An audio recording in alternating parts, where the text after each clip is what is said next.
Hey guys, a quick little announcement before I start this tutorial. My online store opens tonight. A lot of you guys have been asking me. Well, I finally was able to open it tonight at 7 p.m. PST. All orders are pre-order. Please keep that in mind before ordering. All orders will ship out 2 weeks after order is placed. Thank you guys so much for your patience, and let's get to the tutorial. I'm gonna start off, go right into the design. I'm prepping the nails. I started off with alcohol. I always use alcohol as an antiseptic. Then I push back the cuticles, and as you can see with the other end of the cuticle pusher, I scrape off all that dead cuticle. Then I go in with my favorite cuticle bit and I remove all that excess dry cuticle, and then I just went all over the nail with it very lightly. Then if there's any cuticle just really popping out, I'll cut it off, but that's very rare. Then with my glass file, I just file the sidewalls of the natural nail. Then I cleanse all that excess dust off. Then I'm gonna go in with the Prep and Prime Duo. This duo is amazing, you guys. It was specially formulated for problem lifters. I myself am a problem lifter.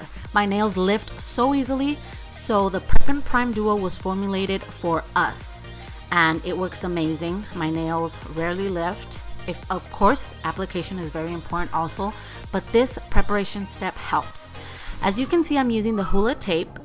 I cut the pieces, I took the backing off, and I left them ready for me to use.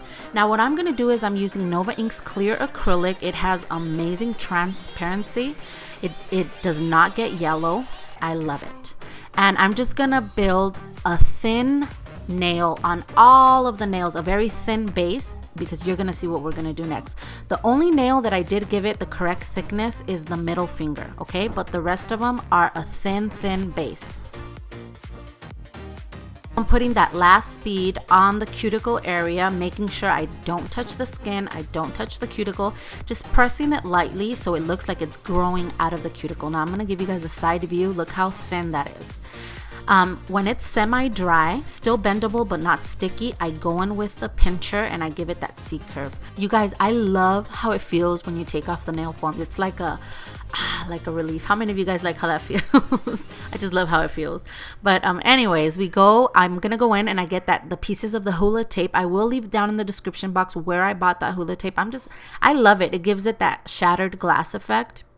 And it's so easy to use, and it sticks. It does not move. It does not go anywhere. So I did that on the pinky, on the pointer, and on the thumb.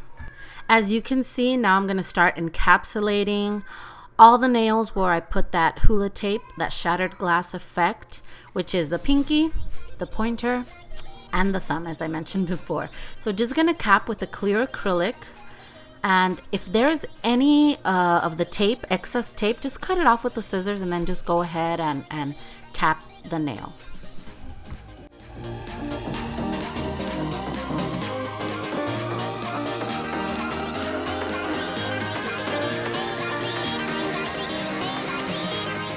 So now I'm filing all the nails, just giving them the shape that I'm gonna want. When I turn the hand this way, it just helps me get that straighter, sharper look.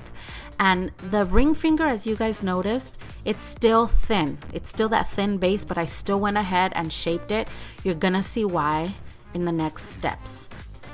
Okay, so Tone sent me over their pastel collection and a couple more products, and I really love this color that I'm about to show you. It's number 127. It's like a beautiful pastel baby blue. They also sent me over this 3D brush. It's a number 2. It says Kalinsky, Germany. It also worked very well. But okay, the reason I left the ring finger thin was because I was gonna put this base over it. I'm using the number 127 from their pastel collection, and I'm using the Russian technique. That's what you call it. When you use acrylic kind of as a polish, you pick up the beads a little more wet than usual, so it can just glide on a little smoother on the nail. And you're not gonna file, you're not gonna buff, you're not gonna do anything after that. All you do is put that coat of acrylic and as smooth as possible, and you let it dry, and that's how it stays. Now I'm gonna go over all of the nails now with the Presto Matt Top Gel. If you guys saw the video I posted last Saturday. It was my first favorites video, guys. I was so nervous to post it, but I'm so happy you guys liked it. I'm gonna leave the link here on the screen and down in the description box. I featured this matte top gel. Amazing, the best matte top gel there is. I also featured this little silicone pen that I'm using. It's amazing to wipe off any gel off the sides. So I cured it in the lamp for about 40 seconds, my LED lamp. Then I went ahead and cleansed it with a gel wipe cleanser. You could use alcohol also. I went ahead and did the matte top coat because I was going to do 3D over it and I wanted it to be matte under.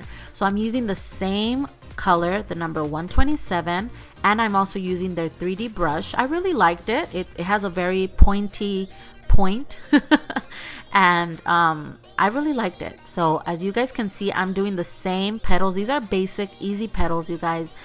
With practice, anyone can do these, and I just love how these look. I'm very into simple 3D because that's what I can do. So I just try to work with what I can do, and I really love how it looks. So I just kind of went all the way down, making the petals a little smaller as I went down. And that's it, you guys. I use Nova Ink's cuticle balm on all the cuticles, and that is the end of the design. I really hope you guys loved it as much as I did. Don't forget, my online store will open tonight at 7 p.m. PST. For all of you that have been asking me for the stiletto tips, all the covers, everything, you'll find it there. Thank you so much for watching my videos. You guys know I love y'all. Live to inspire.